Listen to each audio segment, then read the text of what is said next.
아침에 나로 주의 인자한 말씀을 듣게 하소서. 성도 여러분 안녕하세요. 토요일입니다. 오늘도 하나님의 평강이 여러분들의 삶의 자리에 가득하기를 간절히 소망합니다. 말씀하고 봅니다. 시편 11편 1절부터 7절까지의 말씀을 제가 봉독해 드립니다. 내가 여호와께 피하였거늘 너희가 내 영혼에게 새같이 내 산으로 도망하라 하면 어찌함인가. 악인이 활을 당기고 화살을 시위에 먹이며 마음이 바른 자를 어두운 데서 쏘려하는도다. 터가 무너지면 의인이 무엇을 하랴. 여호와께서는 그의 성전에 계시고 여호와의 보좌는 하늘에 있으며 그의 눈이 인생을 통촉하시고 그의 안목이 그들을 감찰하시도다.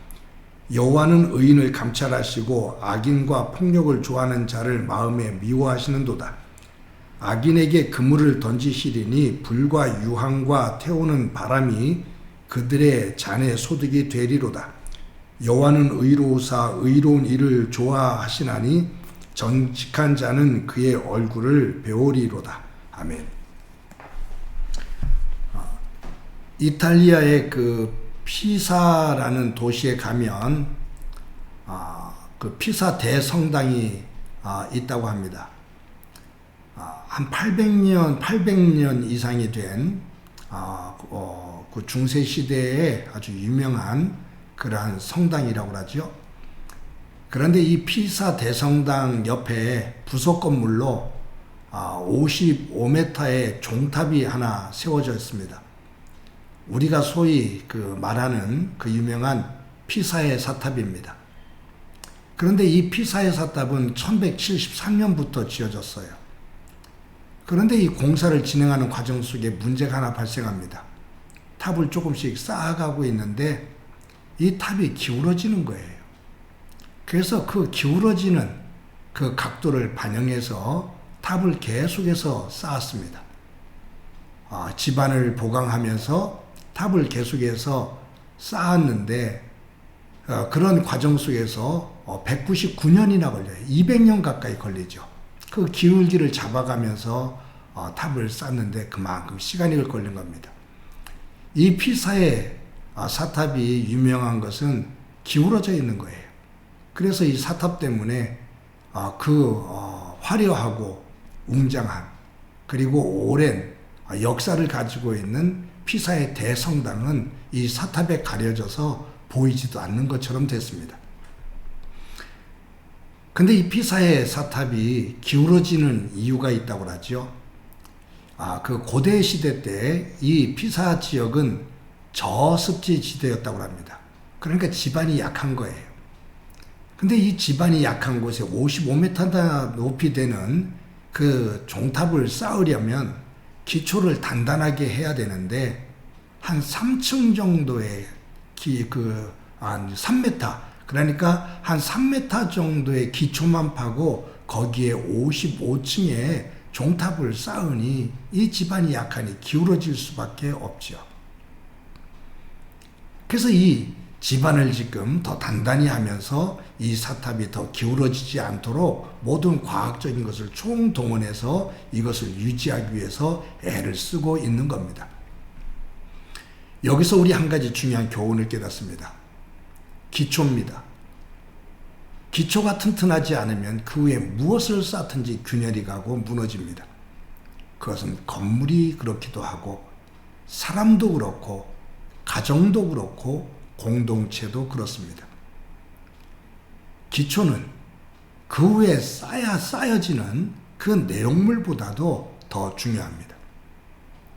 나무는 그 땅 위로 자라는 것 이상으로 땅 아래로 뿌리가 깊다고 하잖아요.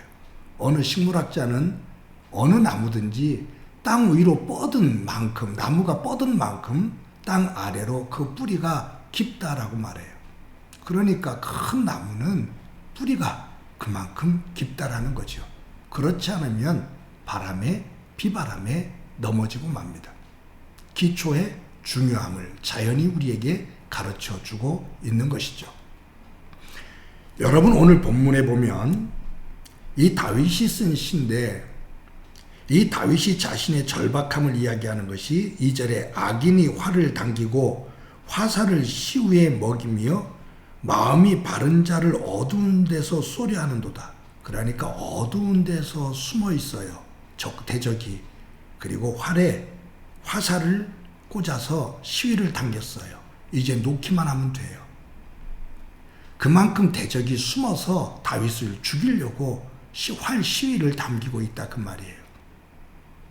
이런 상황 속에서 다윗을 알고 있는 사람이 당신이 피할 수 있는 산으로 도망가십시오 그거예요.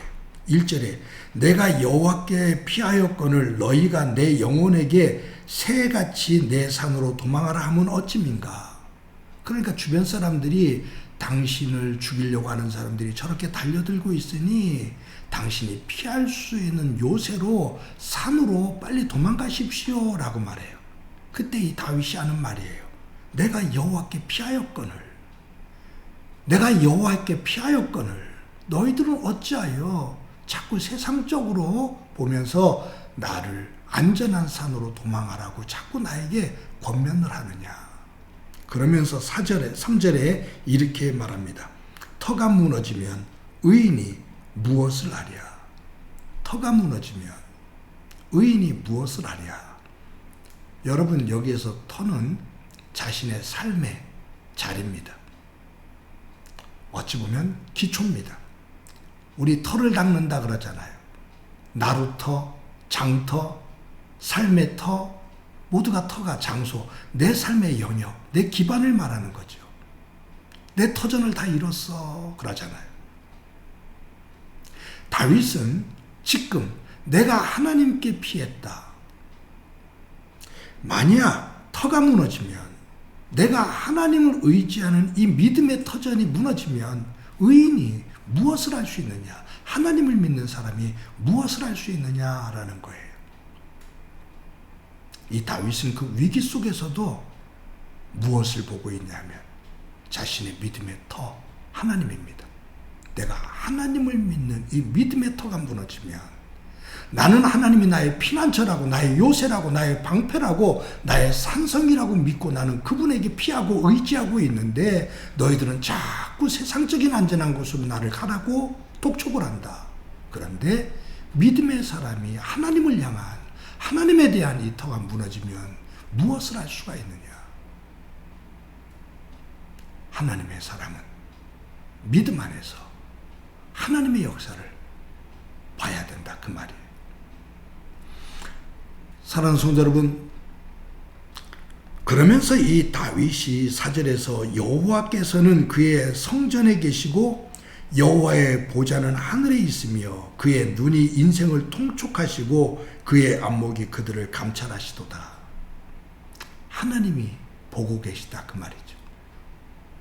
너희들은 사람을 의식하면서 사람의 눈만 의식하는데 지금도 이 순간도 하나님은 성전에서 그리고 하늘에서 우리를 지켜보고 계시다. 한순간도 조시지 않고 주무시지 않고 졸지도 않고 부릅뜬 눈을 가지고 우리를 지켜보고 있다. 그런데 믿음의 사람이라고 말하는 우리가 그 하나님의 믿음의 터를 떠나면 그것이 무너지면 하나님 안에서 무엇을 할 수 있느냐. 사랑하는 성도 여러분, 저와 여러분들이 오늘도 살아가면서 우리의 믿음의 터가 하나님 안에서의 굳건한 말씀 위에 서 있는 터가 되어지기를 소망합니다. 우리의 터가 세상에서 일어나는 조그만 일들 속에 그냥 요동을 치는 터가 아니라 하나님 안에서 굳건히 서서 믿음의 뿌리를 굳건하게 내리고 푸르름과 꽃과 열매를 맺는 아름다운 삶이 되어지기를 소망합니다. 흔들리지 않고 피는 꽃이 어디 있으랴. 한 시인의 노래인데 믿음의 터전 속에서 굳건하게 서서 어떤 흔들림 속에서도 향기를 드러내며 열매를 맺어 하나님의 영광이 되어지는 믿음의 사람으로 우뚝 서는 그 길을 걷는 하루의 삶 되기를 주님의 이름으로 축원합니다. 기도합니다. 하나님, 우리의 믿음의 터가 하나님의 말씀 가운데 굳건하게 세워지는 삶이 되도록 은총 베풀어 주옵소서. 눈동자같이 지키시는, 주무시지도 졸지도 않으시고 나를 통촉하시고 감찰하시는 그 하나님을 믿고 바라보며 그분과 함께 동행하는 삶 되게 하옵소서. 예수님의 이름으로 기도드립니다. 아멘.